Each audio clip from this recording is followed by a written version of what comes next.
올해로 우리 교회는 창립 111주년을 맞습니다.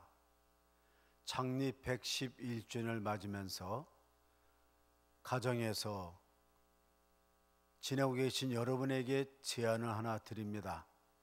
그것은 바로 창립 111주년 111입니다. 하루에 한 번 11시에 기도를 하자는 것입니다. 아침 드라마가 다 끝나면 오전 11시가 됩니다. 그때 우리는 기도할 수 있습니다. 또한 저녁에 드라마가 다 끝나고 나면 오후 11시가 됩니다. 그때를 맞이해서 오전에 하실 분은 오전에, 오후에 하실 분은 오후에, 하루에 한 번 11시에 나라와 민족을 위해서 기도하시고, 삼천교회를 위해서 기도하시고, 교육자들을 위해서 기도해 주시기 바랍니다. 또한 3월은 기도의 달인데, 이 기도의 달에 우리가 기도하면서 하나님께서 주신 넉넉한 은혜를 누리시기 바랍니다. 교육자들이 애를 써서 성경 공부를 보내드리고 있습니다. 평상시에 하지 않던 분이라도 성경 문제를 원하시면 사무실에서 보내드리도록 하니까 먼저 말씀해 주시면 성경 통독 문제를 보내드립니다. 3월은 기도하는 달입니다. 이 기도하는 달에 저는 여러분과 함께 은혜를 나누면서 우리가 아무것도 할 수 없는 이 상황 속에서 무엇을 할 것인가를 기억하면서 시편 130편 1절에서 8절까지의 말씀을 중심으로 아무것도 할 수 없을 때라고 하는 설교 제목으로 은혜를 받고자 합니다. 시편 130편 1절에서 8절까지의 말씀을 봉독해 드립니다. 여호와여, 내가 깊은 곳에서 주께 부르짖었나이다. 주여, 내 소리를 들으시며 나의 부르짖는 소리에 귀를 기울이소서. 여호와여, 주께서 죄악을 지켜보실진데 누가 서리이까? 그러나 사유하심이 주께 있음은 주를 경외하게 하심이니이다. 나 곧 내 영혼은 여호와를 기다리며 나는 주의 말씀을 바라는도다. 파수꾼이 아침을 기다림보다 내 영혼이 주를 더 기다리나니 참으로 파수꾼이 아침을 기다림보다 더 하도다. 이스라엘아, 여호와를 바랄지어다. 여호와께서는 인자하심과 풍성한 속량이 있음이라. 그가 이스라엘을 모든 죄악에서 속량하시리로다. 아멘. 아무것도 할 수 없을 때에 사람은 낙심하거나 낭망을 합니다. 오늘 성경 말씀에서도 보면 우리가 깊은 곳에 빠지게 될 때 마음이 깊은 곳, 그리고 물질적으로 깊은 곳, 사회적으로 깊은 곳, 국가적으로 깊은 곳은 사람의 힘으로 헤어날 수 없는 것을 말하는데 성서는 이거를 아마크라고 말합니다. 그러나 깊은 곳에는 반드시 밑바닥이 있지만 그 깊은 곳의 위천정에는 무한한 열림이 있다는 것을 우리는 성경 말씀에서 기억할 수가 있습니다. 아무것도 할 수 없을 때, 심지어 아무 생각도 나지 않을 때에 하늘을 향한 상방이 열려 있음을 믿고 있습니다.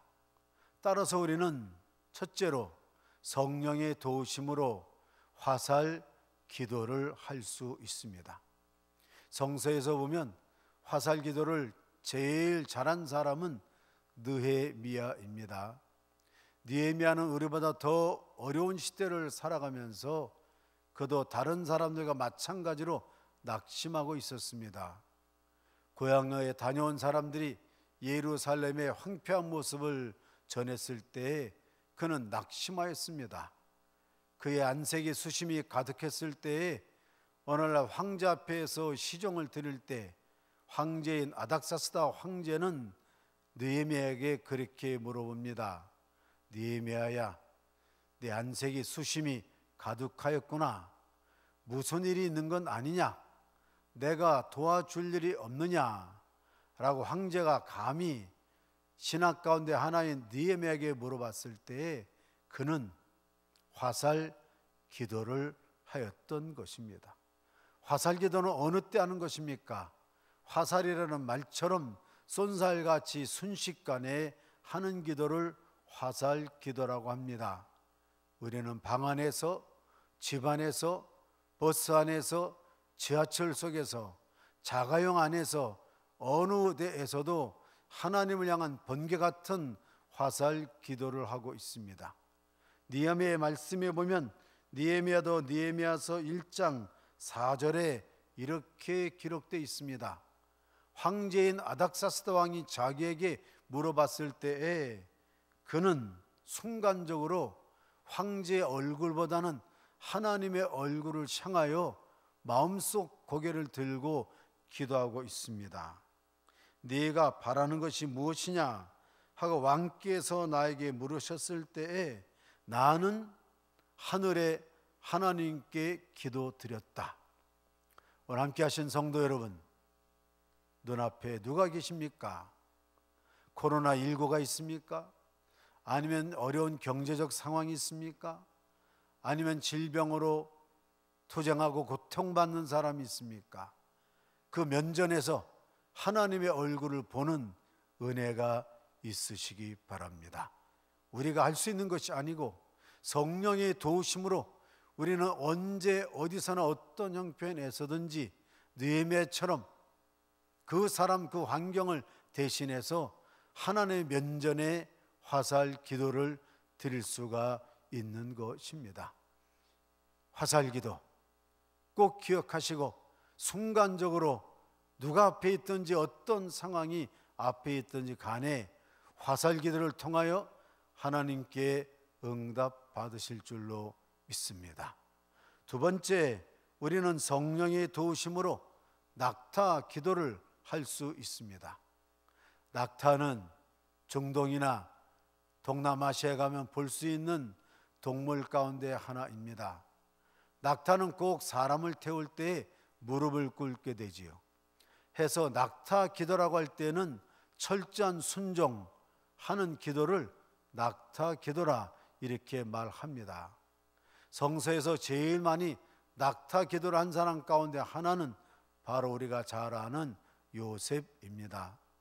창세기 말씀에 보면 요셉은 형제들의 시샘을 받아서 그야말로 물구덩이가 마른 깊은 구덩이에 빠지고 말았습니다. 자신의 힘으로 헤어날 수 없는 마른 구덩이, 이른바 깊은 수렁 속에 빠졌을 때에 그 빠짐 속에서 그에게는 무엇이 끊어졌는가 하니까 아버지의 사랑과 그 편애가 끊어졌던 것입니다. 이제까지 그의 삶을 이루고 왔던 아버지 야곱의 사랑, 그것이 끊어졌습니다.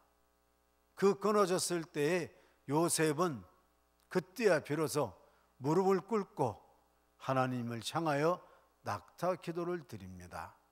이제까지 나를 지탱했던 아버지의 사랑과 보호가 끝나고 이제는 철저하게 제가 그 사랑 가운데 교만했던 모습을 버리고 하나님께 무릎 꿇고 낙타 기도를 드립니다.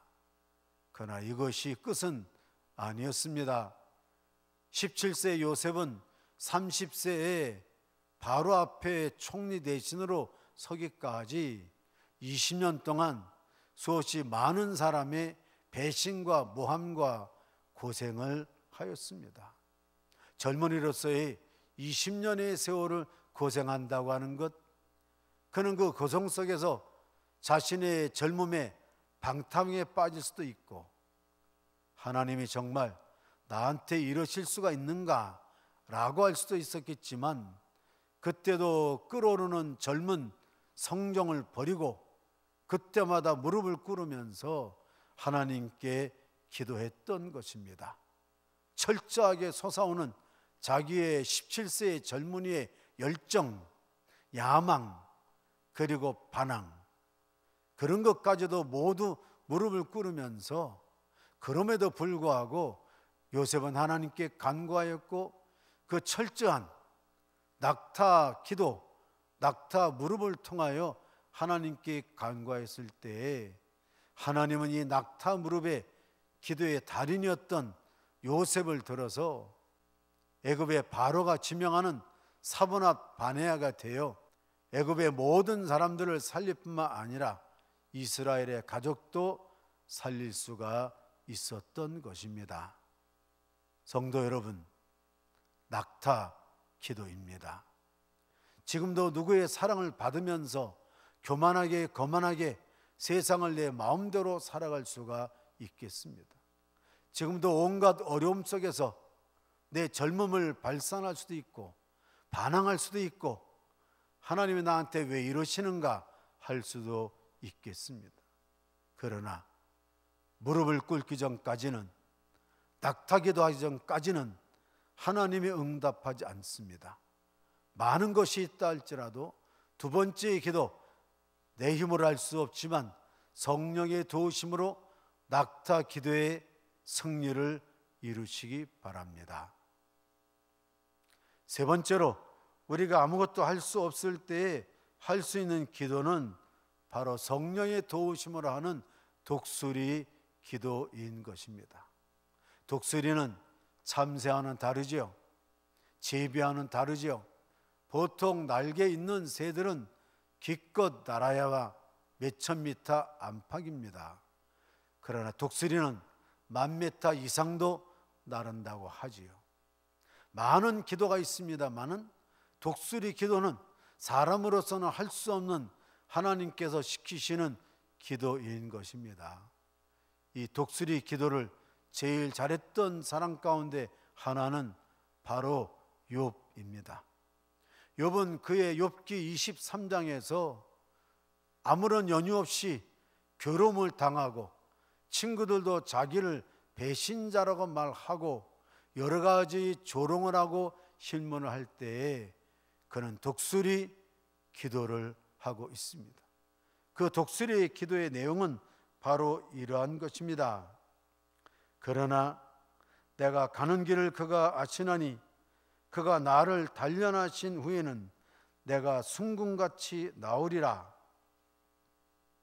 그리고 14절에 그는 계속해서 이렇게 말합니다. 그런즉 내게 작정하신 것을 하나님께서 이루실 것이라. 이런 일이 그에게 많이 있느니라. 독수리 기도는 우리의 영성을 기피하는 기도입니다. 화살 기도와는 다르게, 낙타 기도와는 다르게 연유를 할 수가 없어요. 대답을 쉽게 찾을 수가 없습니다. 그래서 독수리 기도하는 사람은 기도 속으로 들어갑니다. 처음에는 자기의 질병을 위해서, 다음에는 경제적 일들을 위해서, 그 다음에는 자녀들을 위해서 아무리 기도해도 기도의 답이 나오지 않습니다. 그러나 그 깊은 기도를 뚫고 들어가게 되면 하나님 원하시는 기도, 예수님은 독수리의 기도를 이렇게 하셨습니다. 아버지여, 내 원대로 마옵시고 아버지의 뜻대로 하시옵소서. 예수님이 독수리 기도를 하시면서 자기의 원을 다 내려놓으시고 하나님의 뜻이 하늘에서 이루어진 것처럼 자신에게 이루어졌을 때에 예수님은 독수리 기도의 응답으로 우리가 흔히 말하는 비아 돌로로자의 길, 고난의 길, 십자가의 길을 자신을 위해서가 아니고 오고 오는 많은 사람들, 오고 왔던 많은 사람들 위하여 질 수가 있었던 것입니다. 독수리 기도는 우리 영성을 깊게 하면서, 그리고 독수리 기도는 우리로 하여금 하나님의 도구로 쓰임받게 하는 기도인 것입니다. 해서 시편 기자는 105편에서 이렇게 이야기합니다. 내 인생을 독수리같이 새롭게 하시는도다. 오늘 이 시대에 독수리 기도하는 성도가 필요합니다. 나를 위해서 하는 기도도 필요하고 내 나라와 민족을 위해서 하는 기도도 필요하지만 하늘 뜻이 하늘에서 이루어진 것 같이 이 땅에서 이루어지는 기도는 예수님이 하신 기도요, 그리고 예수님을 따라가는, 그리스도를 따라간 크리스찬이 마땅히 드려야 되는 기도가 아닙니까? 삼천교회 교우 여러분, 우리의 일도 힘들고 어렵지만 사회적 거리를 두다 보면 다른 사람들과의 거리도 두면서 같이 엘리베이터를 타도 이 사람이 혹시 확진자가 아닌가, 거리 두기를 통하여 사람들과의 거리도 많이 멀어졌습니다. 독수리 기도가 필요합니다. 이 사람은 나에게 병을 옮기는 사람이 아니고 이 사람은 내가 섬겨야 될 사람. 독수리 기도를 하면 바로 우리가 멀어졌던 사람들과의 관계가 좁혀질 수가 있는 것입니다. 힘겨운 나날, 우리의 힘으로는 아무것도 할 수 없습니다. 그러나 우리 오직 성령의 도우심으로 화살 기도를 할 수 있습니다. 우리는 낙타 기도를 할 수 있습니다. 우리는 독수리 기도를 할 수가 있습니다. 모쪼록 3월 기도의 달에 어느 기도이든지 이 기도를 통하여 성령의 도우심으로 우리 가운데 힘으로 헤어날 수 없는 깊은 구덩이에서, 그 공간의 구덩이, 그 시간의 구덩이, 그 우울한 구덩이, 모든 구덩이에서 나오시는 여러분이 되시기를 주의 이름으로 축원합니다. 기도하겠습니다.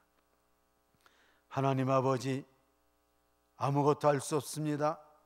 심지어 아무 생각도 나지 않습니다. 성령이여 함께 하셔서 우리를 도와 주시옵소서. 그래서 성령의 도우심으로 느헤미야처럼 화살 기도록 할 수 있도록 인도하여 주시옵소서. 성령의 도우심으로 요셉처럼 낙타 기도를 할 수 있도록 도와주시옵소서. 성령의 도우심으로 욥처럼, 예수님처럼 독수리 기도를 할 수 있도록 인도하여 주시옵소서. 우리에게 기도의 원천이 되시고 힘이 되시는 예수 그리스도의 이름으로 감사하며 기도 드리옵나이다. 아멘.